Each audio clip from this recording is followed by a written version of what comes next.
كان اول لعبه مبنيه على المغامرات اللي ليها علاقه بألف ليله وليله والحاجات ديت، اسمها برنس اوف بيرجيا.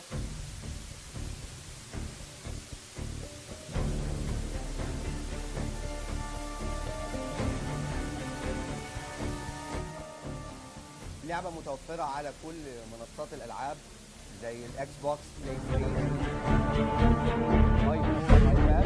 هنتكلم النهارده على نسخه الاكس بوكس. اللعبه دي ناجحه جدا مع الجمهور العربي لسبب بسيط جدا، ان هي بتحسسنا ان هي بتاعتنا، كانك بتحارب في احد القصور العربيه، فده بيحسسنا اكتر ان هي قريبه منا.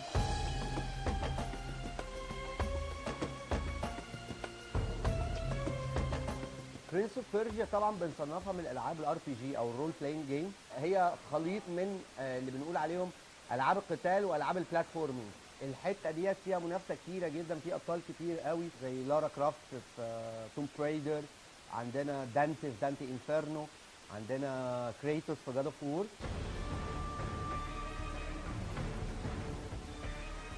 الاستراتيجي دايما في برنس اوف بيرجيا هي التفكير، ان انت مش بس حركه، لا انت لازم زي ما بنقول بنحل فزوره صغيره عشان نقدر نوصل لنهايه لاهدافنا.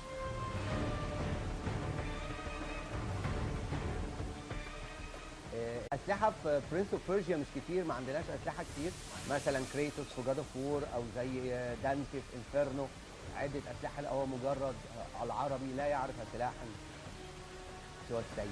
لكن هو عنده قوه سحريه، دايما ابتدت القوه السحريه دي تظهر من برنس اوف بيرجيا سانز اوف تايم، الجزء اللي قبل ده، اللي هي قدرته على ارجاع الزمن. احد اثار اللعبه ان 3 اكس ورا بعض وانت مش عارف حد يخليك تعمل كومبو. الكومبو ده بيساعدك اكتر انك تخلص. حرف البي دايما بيخليك تقدر. وصلنا مشاهدينا لعالم الزراير.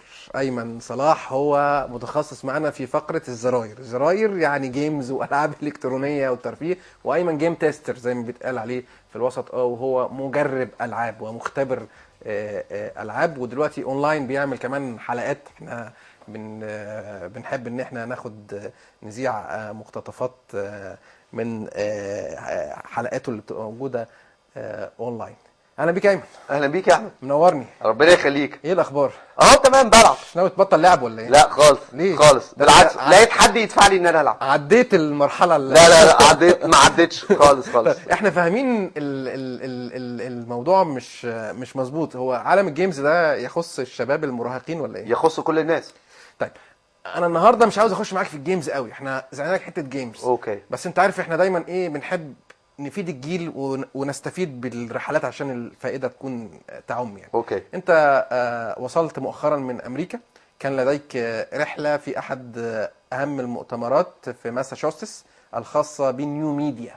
خلاص قلت لي المؤتمر في التليفون واو، حمستني، قلت لك طب يلا نعمل حلقه على طول مع بعض. قلت لي واو في انتقاء الشباب سنهم قد ايه وفي الفكره. ايه الحدوته كانت؟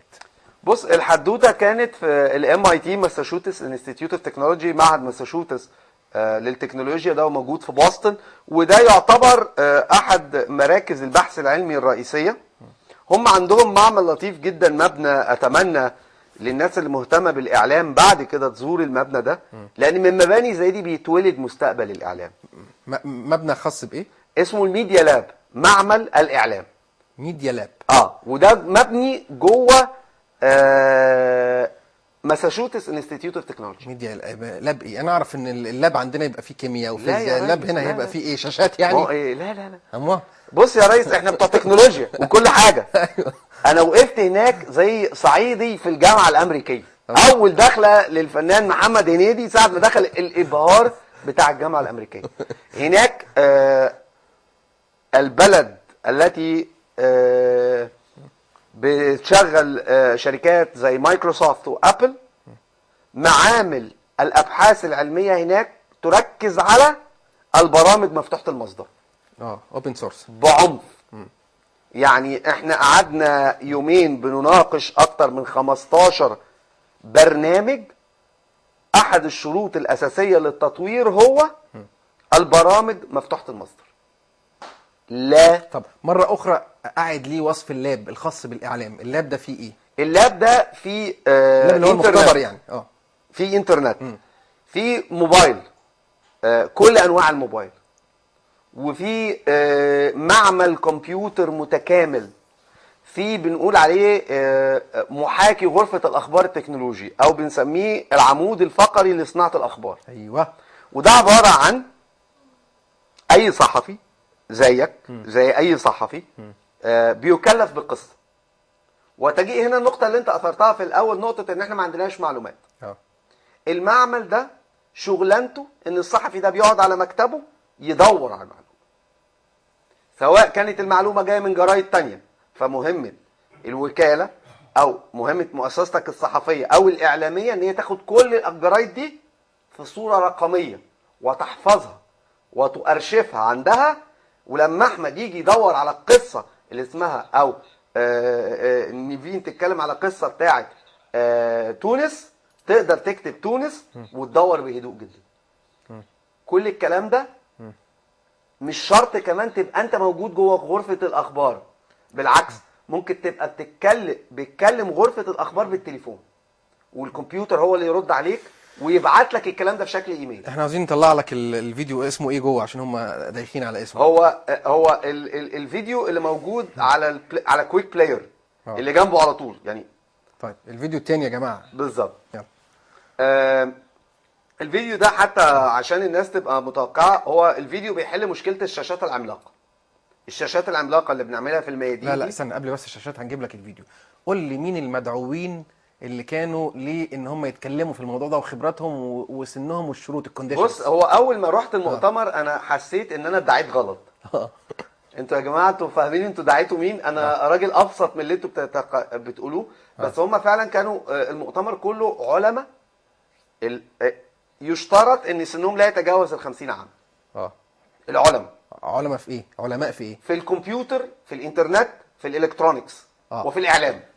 يعني 1 زائد 1 يساوي 2. الاعلام الان يعني انفوميديا، ناس بتوع تكنولوجي وانترنت واتصالات واعلام. ده ما فيهاش نقاش. الاعلام لازم يفهم زي ما قلنا زمان وبتتقال، بدل ما كان اسمه باللغه الانجليزيه ماس ميديا يعني اعلام المجموع، انت الاعلام الذي يريده المجموع، بقت ميديا اوف ذا ماسز. بقت لا، انت لازم تقول اللي يهم الناس. وي ار ذا ميديا زي ما بيقولوا. بالظبط، احنا الميديا. وي ميديا. يعني كان في محاضره تمت السنه اللي فاتت في جامعه القاهره، كانت كليه اعلام جامعه القاهره دعت احد الخبراء الامريكان، لا اتذكر الاسم، بس كان هو بيتكلم عن الاعلام وي ميديا. هو الكتاب بتاعه اسمه كده، وهو كان مترجم شويه منه، وكنت محظوظ ان انا خدت نسخه باللغه العربيه. بيتكلم فيه ان الاعلام نفسه بيتغير من نخبه ترسل رساله للكل يرسل رساله للكل. يعني ممتع تماما. اللي انا حضرته كان اسم المؤتمر، يعني اللي عمل المؤتمر ده كان تسويقي هايل، لان اسم المؤتمر كان سهل جدا. What the next big thing؟ ايه الحاجة الكبيرة اللي جاية بعد فيسبوك، بعد جوجل، بعد يوتيوب، بعد تويتر؟ طلع ايه بقى؟ بيقولوا عليه السيفيك ميديا، او ترجمته باللغة العربية هو الاعلام المدني، بمعنى الاعلام من المواطن الى المواطن بدون وسيط. بمعنى النموذج اللي احنا شايفينه ده عبارة عن برنامج بسيط جدا. النهاردة لو احنا عايزين نعرض حاجة على شاشة عملاقة هنعمل ايه؟ هنروح لحد وتكون مؤسسة كبيرة عشان نشتري شاشة عملاقة. البرنامج ده برنامج لطيف جدا، عبارة عن مجموعة من الشاشات مهما كان شكلها، مهما كانت امكانياتها، تقدر تتكاتف مع بعض وتعمل صورة واحدة. ويقدر مستخدم واحد يزوم على الصورة دي ويزوم اوت ويبعد الصورة. بعد ما الاحتياج من الشاشة العملاقة انتهى، كل واحد فينا هياخد تليفونه المحمول او جهاز الكمبيوتر بتاعه او التابلت بتاعه ويروح وخلاص. طيب نعمل ده ازاي اذا كنا مش متفقين؟ ازاي؟ بمعنى ان كل اصحاب الشاشات دول مش متفقين مع بعض او يعرفوا بعض عشان يتواجدوا في نفس المكان. يعني خلينا ناخدها بالشكل المصري، واحنا هناك كانوا بيقولوا لنا تخيل ان ميدان التحرير كله شاشة واحدة، كل المواطنين اللي في ميدان التحرير فتحوا تليفوناتهم على موقع واحد، لما تبص من فوق دي شاشه بتكمل بعض. جميل. انا شخصيا اللي هو وندرفول يعني ايه ده؟ اميزنج يعني. مين ده؟ فهو ده يعني عاوزه تتعمل زي لوحه تشكيليه في الاستاد، زي ما الجمهور كده بيقوم مكمل ايه اسم حد بس صورة دي حد. مش لوحه تشكيليه. دي لوحه واحده. دي صورة. دي شاشه. دي شاشه. دي شاشه. كل التليفونات اللي موجوده في جيوبنا تتعامل كانها شاشه واحده بس. ده واحد من المشاريع. المشروع الثاني امتعني جدا، هو عباره عن برنامج مفتوح المصدر ومجاني ومتاح للجميع مجانا على الويندوز او على الماك او على اللينكس، اسمه فرونت لاين اس ام اس. انت النهارده عندك مؤسسه اعلاميه عايز تبعت اس ام اسات لكل المستخدمين مثلا، بس مش عارف تعمل ده ازاي. هتشتري تليفون محمول وتنزل البرنامج ده من على الانترنت وباي باي، وتبعت رسائل ببلاش زي ما انت عارف. مجاني. لا مش ببلاش. هتتكلف تكلفه الرساله بس لا هتتكلف البرامج ولا هتتكلف المعدات. لا هتتكلف تكلفه الرساله. نفهم تاني، مش فاهم دي. مشكلتك في الحاجات دي انك عاده بتحصل ايه؟ انا دلوقتي عاوز ابعت لمشاهدي اي تي شو كلهم اس ام اس. عشان تعمل كده دلوقتي هتعمل ايه؟ هتاخد يا اما تاخد تليفون، يعني كل الناس بتوع اي تي شو يبعتوا لهم تليفونك وانت تبعت بقى واحد واحد اللي موجودين معانا على الجروب. يديك طول العمر بقى ان شاء الله لما نبعت كل سنتين رساله عن السنتين اللي فاتوا. تمام. صحيح. لكن في برنامج زي ده انت بتبعتها رساله واحده للكل زي الايميل. فكانت البرامج دي غاليه جدا في الاول وتحتاج معدات خاصه ومودمات جي اس ام مودمز خاصه. تمام. دلوقتي قال لك لا، انت كل اللي هتجيبه تليفون محمول توصله بجهاز الكمبيوتر بتاعك عليه البرنامج ده. اسمه ايه البرنامج؟ اسمه فرونت لاين اس ام اس. ده فور فري. فور فري. فرونت لاين اس ام اس موجود للماك وللويندوز ولللينكس. احمله منين؟ من على الموقع اللي هو فرونت لاين اس ام اس. برضه فرونت لاين اس ام اس دي منصه اعلاميه جديده. مش منصه، هو اداك تول. شفت كان تطبيق ممتع جدا، وسبحان الله لم اتوقع ان حكومه زي حكومه اليابان كانت بتخبي نتائج قراءات الاشعاع اللي حصلت في فوكوشيما. الناس حادثه كانت دايما الحكومه اليابانيه بتعلن قراءات اشعه جاما. دي بتختفي بسرعه بس ما بتقعدش في الارض كتير. اللي بتقعد في الارض كتير الفا وبيتا، وما كانتش بتعلن الفا وبيتا، وده معناها ان التربه الزراعيه بتموت. فابتدوا المواطنين اليابانيين زيي وزيك يشوفوا قياسات الارض بتاعت الفا وبيتا، فلقوا في مشكله. احنا محتاجين نصمم جهاز ما يطلق عليه جايجر كاونتر. عداد جايجر هو جهاز لقياس نسب الاشعاع. الجهاز ده كبير جدا، لحد ما غاوي شاب ياباني غاوي الكترونيات راح عامل فيديو على اليوتيوب قال لكل الناس سهل قوي تعمل الجهاز ده كذا وكذا وكذا، وراح عامله بشكل بحيث في بعض عدد التليفونات تقدر تلحمه في عدة التليفون. راح واحد شاب تاني زي احمد يوسف قاعد عامل برنامج يلم المعلومات دي ويحطها على خريطة اليابان. فبقت الناس وهي ماشيه عماله تقيس الاشعاعات الفا وبيتا وتحطها على خريطه اليابان. وده اعلام مجتمعي او مدني زي اللي انت قلت عليه، اللي هو السيفيك ميديا اللي انت قلت عليه. الناس بتبث، وده اعلام. هو ده الاعلام، مش لازم يبقى على شاشه التلفزيون او في الجورنال او على النت بس. بالظبط. ممكن يبقى على العماره بالشكل ده، او هو يعني على يافط. احنا يعني لو خدنا التطبيق هنا نعمله على اللجان الشعبيه مثلا. في فتره 28 يناير ايه الشوارع اللي مش متامنه باللجان الشعبيه، وايه الشوارع اللي فيها نشاط في اللجان الشعبيه، وبالتالي نقدر ناخد تصور فعلا هو كان في مجرمين كتير ولا كان في اشاعات كتير. طب ايه تاني من النماذج اللي عجبتك برضو؟ الواو اللي انت عمال تقولها دي حاجه واو يعني. النموذج التاني اللي اذهلني اسمه nextdrop.org، ودي شابه من اصول هنديه وتدرس في الولايات المتحده الامريكيه وزملائها.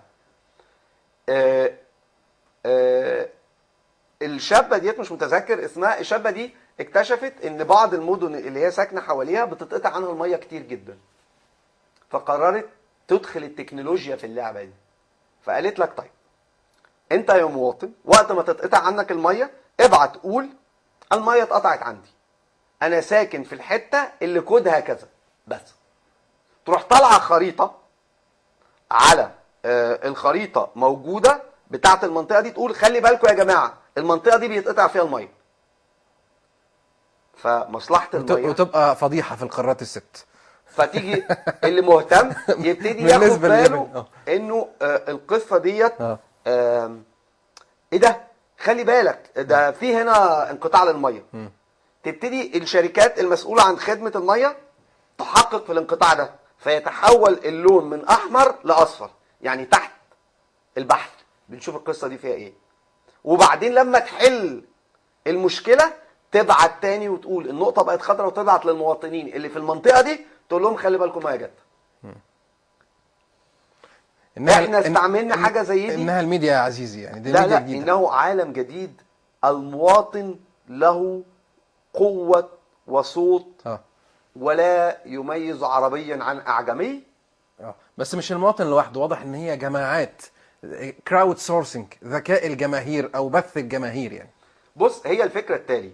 انا عندي مبدا في حياتي: تستطيع خداع بعض الناس بعض الوقت، ولا تستطيع خداع كل الناس كل الوقت. صح؟ صح.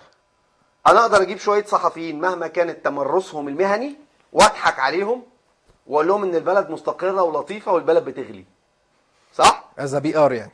علاقات هو ده البيان يعني. وقعده حلوه مع بعضينا وتمام. وده البيان. والسلام عليكم. وده بيحصل ولغايه النهارده. وبيحصل وفي شركات اقتصاديه كمان، مش في سياسه وفي دول.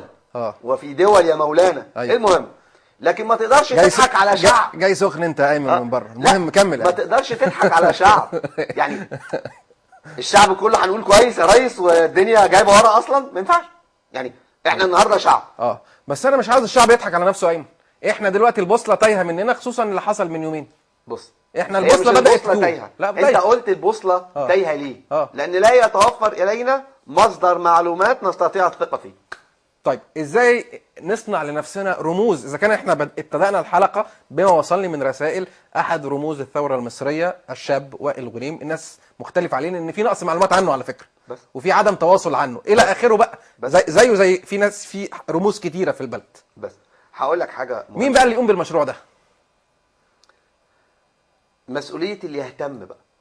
يعني النهارده انت لو مرشح من مرشحي رئيس الجمهوريه، ألن تهتم بالدعايه لنفسك؟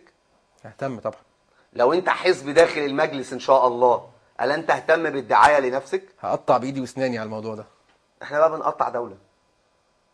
الدوله تهتم، لان من حق المواطن انه يعرف الحقيقه وان كانت مره. طب للامانه احد ابرز ضيوفي، وانا بشكر كل الضيوف اللي بينوروني في البرنامج وبسعد بيهم وبستفيد منهم، وهم يعني حاله مهمه جدا في الحياه عندي. الدكتور العالم الكبير محمد فياض، انا ببعث له تحيه من هنا في امريكا، كلمني فورا لمده اكثر من ساعتين 3 لمده ايام، قال لي مصر محتاجه الداتا سنترز، عندنا داتا سنترز دي لازم تتعمل عشان يتحط فيها معلومات، نبقى عارفين كل واحد فلاح وصنايعي ومهني وعامل وموظف وطبيب ومدرس بيعمل ايه في البلد، عشان نقدر نوظف الناس ونعرف الخريطه بتاعت مصر. ده مشروع مصري مهم الفتره الجايه يا ايمن. صحيح صحيح صحيح. يعني سؤالي، انت ما بتستغربش انك تلاقي الدول المتقدمه هي الدول اللي عندها داتا، والدول المتخلفه هي الدول اللي ما عندهاش داتا؟ الدول المتقدمه تقدر تقول لك عدد، يعني يا راجل ده حاجه تموت من الضحك، تقرا 5 جرايد في نفس الحادثه ب5 ارقام لمصابين. يعني ايه ده يا جدعان؟ هو احنا عايشين في زيمبابوي؟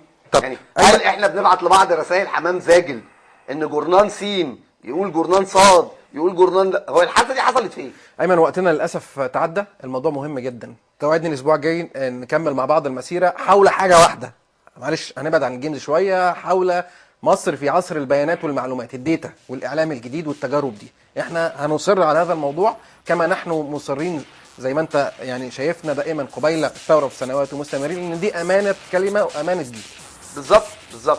لو بقى في مشروع قومي ان احنا يبقى عندنا، انا مش عايز يبقى عندنا معلومات في كل حاجه مره واحده، والا ابقى بهزر. لا دي عاوزه مباني ضخمه كمان. لا مش مساله مباني ضخمه، عاوزه افكار ضخمه. احنا صحيح. يعني الاسوه في رسول الله احسن الاعمال، انا لا اتذكر الحديث تحديدا ولكن احسن الاعمال. ايمن بقى اخواني بعد الثوره. ايمن بقى اخواني بعد الثوره. ايمن هضطر ان انا اقطعك، المخرج عاوز يقطع علينا، وطبعا احنا مش هنسيبه ان هو يقطع علينا يعني. بالتاكيد انا طبعا بحييك ايمن صلاح. نستمر الاسبوع المقبل، قضيه خطيره جدا. ايمن صلاح تاني ضيف خلال اقل من شهر يطالب ان يبقى في مركز البيانات، مجلس الوزراء موجود عندنا، نطالب بالدكتور هشام الشريف كما طلب بذلك كل الخبراء. نورتني ايمن، بشكركم مشاهدينا مشاهدينا، ونتفاعل دائما اونلاين، ونتقابل الاسبوع المقبل. الى ذلك الحين احنا موجودين على الفيسبوك وعلى تويتر. الى اللقاء.